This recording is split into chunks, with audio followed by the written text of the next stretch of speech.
Um, Good evening. It's my third time to give a performance on this stage. The first is my C1 speech, and the second is Toastmasters of the evening. Um, how time flies. I have been in NTU Toastmasters for 3 months. I can still remember when I first saw Claire on September 22nd. It was a beautiful Saturday.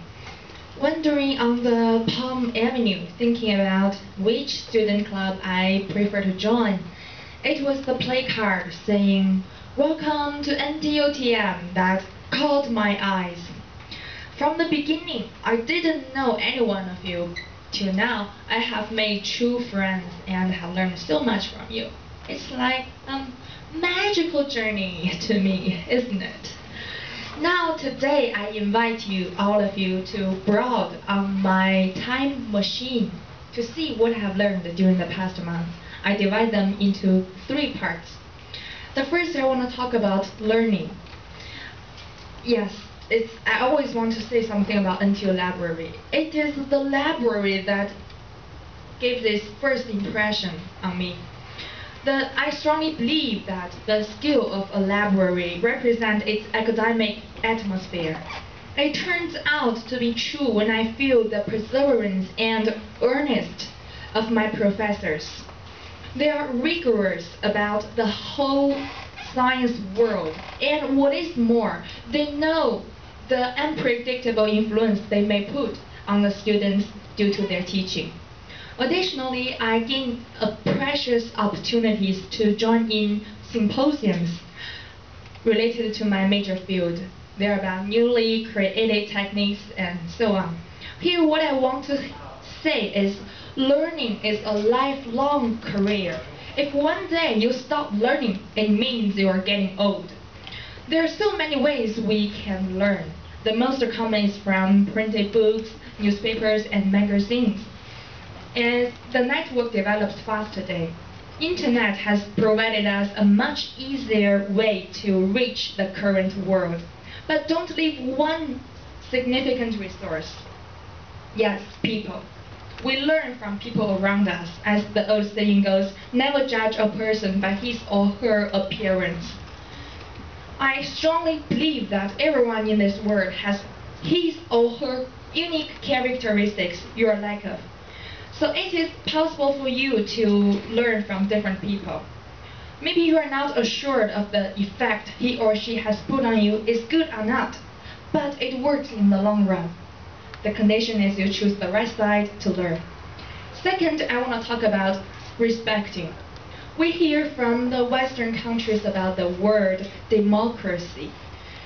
The policy bases its conception on the theory that everyone in this world is equal, including educational rights, survival rights, loving and loved rights, and so on.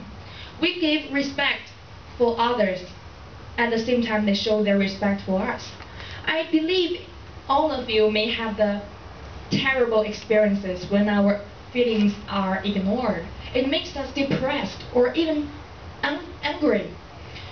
I don't think a nation can step forward without fundamental respect among its citizens. Let's take the expression of one's political view, for example. Last month, I joined a demonstration in Zongtongfu, in front of Zongtongfu, about homosexual marriage rights.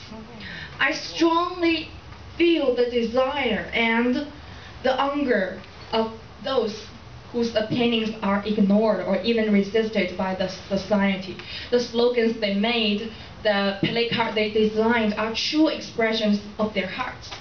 I think this is just what a government needs, what history needs. Only through these activities, our government can make policies more justifiable for its citizens and at the same time more beneficial for the country itself. The last part I learned is the most important one. It's about loving what you are. When we attend the university, the first skill we need to acknowledge is arranging your time schedule. We see different kinds of time schedules filled with various tasks and marks in different colors corresponding to their priorities. It reminds us of significant events. But in my view, the time schedule is a precise representation of your life. It determines the speed of your life.